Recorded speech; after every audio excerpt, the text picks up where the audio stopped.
कोशिश का फल। एक था तोता और एक थी मैना। दोनों एक ही पेड़ पर रहते थे। दोनों में बड़ी दोस्ती थी।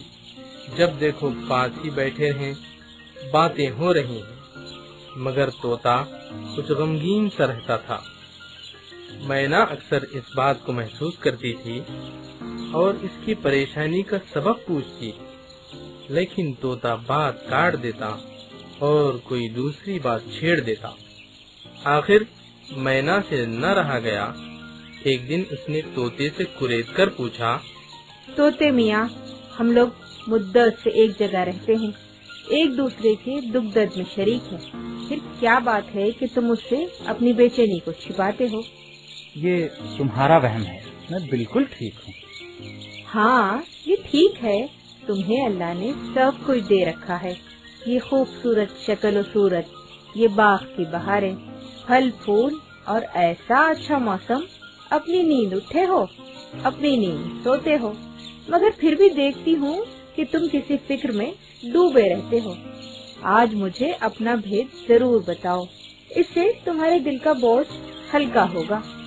तोते ने जब देखा मैना मानने वाली नहीं है, तो इसने कहा, मैना बहन, बात ये है कि आजकल दुनिया में बड़ी अफरा तफरी मची हुई है।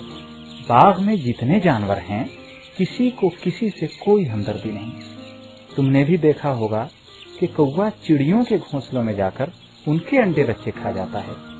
चील और बाज के मुंह से भी खून लगा हुआ है। हर तरफ जुल्म है।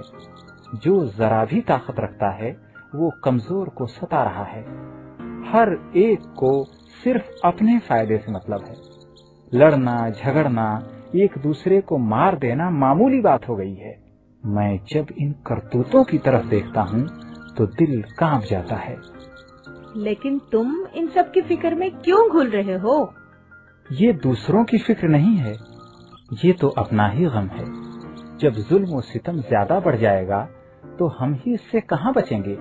किसी घर में आग लग रही हो और हम मुतमईन अपने घोंसले में बैठे रहें कि आग दूर लगी है, ये अक्लमंदी की तो निशानी नहीं। इसका सही तरीका तो यही है कि आग जहाँ भी लग रही है वहीं इसको बुझाने दौड़ पड़ो, ताकि आग को आगे फैलने का मौका ही न मिले।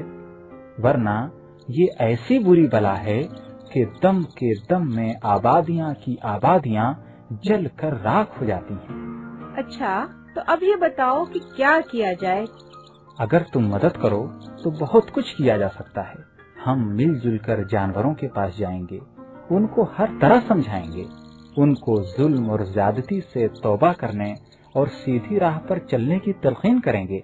मैं जरूर तुम्हारी मदद करूंगी। ये काम तो होना ही चाहिए।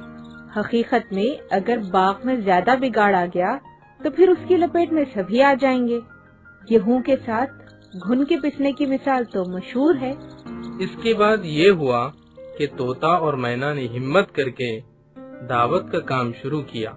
सब जानवरों को अमन और सुकून से रहने के फायदे और जुल्म ज्यादती के नुकसानात समझाए।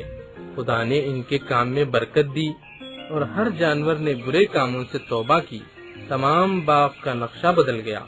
हर तरफ बाहमी हमदर्दी पैदा हो गई। इस कहानी से ये सबक मिला कि जुल्म और बुराई को देखकर खामोश नहीं बैठना चाहिए, बल्कि इसको खत्म करने के लिए कोशिश करनी चाहिए।